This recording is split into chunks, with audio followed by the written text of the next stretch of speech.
So, it's the spooky season, the time when the barrier between reality and the supernatural feels a little bit thinner.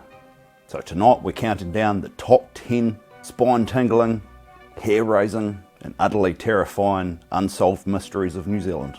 So grab yourself a hot Milo, lock your doors and windows, and brace yourself. On a Monday morning in 1961, 16-year-old Wendy Mayers leaves home, goes into Wellington for what she thinks is a modelling interview, a bit of excitement, maybe a chance at something different, safe, normal, until it isn't. She meets a man named John Maltby in a city cafe, and then she disappears. No trace. The only clue? The guy she drove away with turns up dead days later, his body washing ashore at Island Bay. And Wendy? Nothing. No body, no answers. So you might think that after 60 plus years someone would know what happened. But in this case, silence. And that's the horror.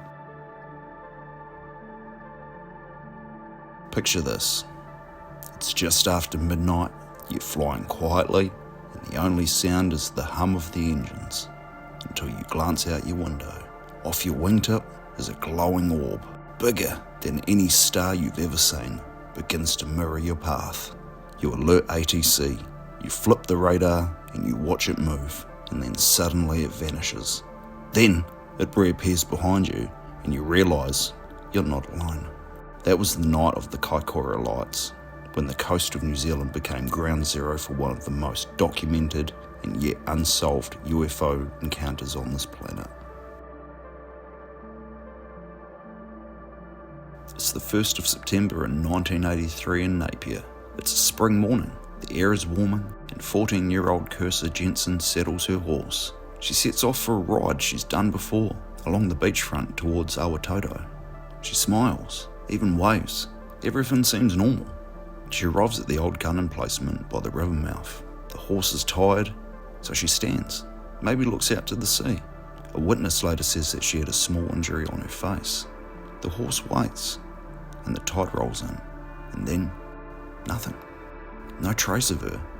DNA testing in 2023 confirmed that the blood found at the scene did belong to Kursa, but the rest, the how, the why, and the where, well, it's still locked away behind that day at the shoreline. It's Wellington, in 1947. A teenage girl called Marie West sets out for a normal evening, but she never comes back. Weeks turn into months, and then, in early October, somebody finds her body under a scrub on Mount Victoria, just 600 yards from home. The forensic detail was disturbingly precise. A double length of string looped tightly around her neck, knotted in a complex way. The scene, not suggestive of a quick stumble, not a clean accident, and yet the police couldn't say for sure if she was murdered, or that she maybe just killed herself. Picture this. It's 1930s New Zealand. A sprawling psychiatric complex opens its gates. Decades roll by, hundreds of patients come and go, and by the time the 1990s arrive, the institution is winding down, and in 1999, it closes. But the story doesn't end there. Visitors now speak of seeing a figure in a grey nurse's uniform drifting through the old wards. Cold corridors echo with the footsteps when no one's walking. Toilets flush on their own, doors creak open and then slam shut. What's important to recognise is that this place was very real. The trauma that went on here weighs heavy in the air. One of the most common apparitions is the so-called grey nurse. A former staff member said to roam the nurses' quarters. Investigators and residents have reported cold spots, footsteps in empty rooms, taps turning on by themselves, and cupboards rattling. The site eventually became home to the haunted theme attraction Spookers. On a sprawling farm near Pukekohe, sunsetting paddocks, birds are coming home, and everyone's going about their Saturday afternoon. Then, late at night, silence. A man, once respected, makes a devastating choice. He kills his own family members in their home, and then he ends his life. That man was Schlaepfer. The victims were his own family. Neighbours later said that they never saw the darkness coming. He ran a gliding club, was a scoutmaster, had land, and was seemingly a respectable dude, proving that sometimes the quiet people are often the most dangerous. You're 18, you've packed a little bag, a birthday present for your baby nephew, and now you've set off early morning for the long weekend. The sky's clear, you're looking forward to a bit of family time and catching up. You hitch a ride, because it feels safe enough, until it doesn't. That was Mona Blades, on Saturday the 31st May 1975. She got into a car, a bright orange Datsun, and that was the last anyone saw of her. A man closing the door, the engine turning, and then she was gone. The search involved hundreds of officers, helicopters, dogs, digging. No body was ever found, no forensic trace, just a memory of the car parked on a dirt road. When the investigation shifted years later, they began to think that Mona didn't leave Taupo alive. At about 3 a.m. at the Waipukurau Aerodrome in central Hawke's Bay, night watchman John Cudby was doing his rounds with his dog when it started growling. He heard a strange humming sound, which sounded like a vacuum cleaner. He then looked up and saw an object hovering 20 metres above the ground. It had 3 lights, 2 were green and 1 was red, and they were in a triangular formation. Cudby estimated the object to be at least 18 metres wide. Terrified, he shone his light at it, and the object tilted and then suddenly shot into the sky at great speed. Decades later, there's no definitive answers, and the case is still labelled as unidentified, which basically means shut up and stop asking about it. You're 25, you've got your whole life ahead of you.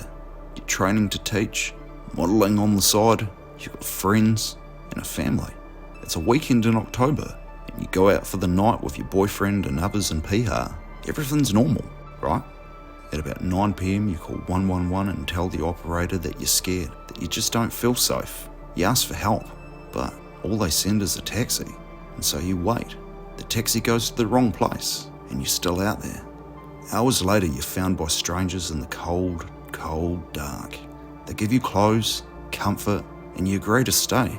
But then, you slip out into the night, under a street light, naked, shivering, and you walk towards the sea. The waves are huge, the bushes behind you, the cliffs to one side, the Tasman Sea to the other, and then you vanish. The person is Arena Asher, that places Piha, October 2004, and the search still goes on. Why did she walk into the surf? Was she lost? Hypothermic? Or was there something else at play? We'll never fully know for sure. Built in the late 19th century, Seacliff opened in 1884 as one of the largest and most ambitious psychiatric institutions in New Zealand. Room for 500 patients and 50 staff.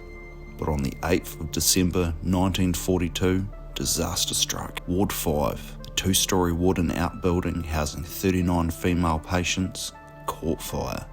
But here's the chilling detail. That ward was locked at night. The windows were shuttered from the outside, and staff only checked every hour due to wartime shortages. By the time the blaze had spread, only 2 women escaped. 37 women died of suffocation or smoke inhalation, and the cause of the fire? Well, it was never fully determined. Today the old asylum is gone, but the land remembers. So there you have it, folks. That was my list of the most top 10 spookiest things to happen in New Zealand. If you learned anything and liked the video, make sure you give it a thumbs up down below. Subscribe to the channel because I've got plenty more videos coming up, and I'll see you in the next one,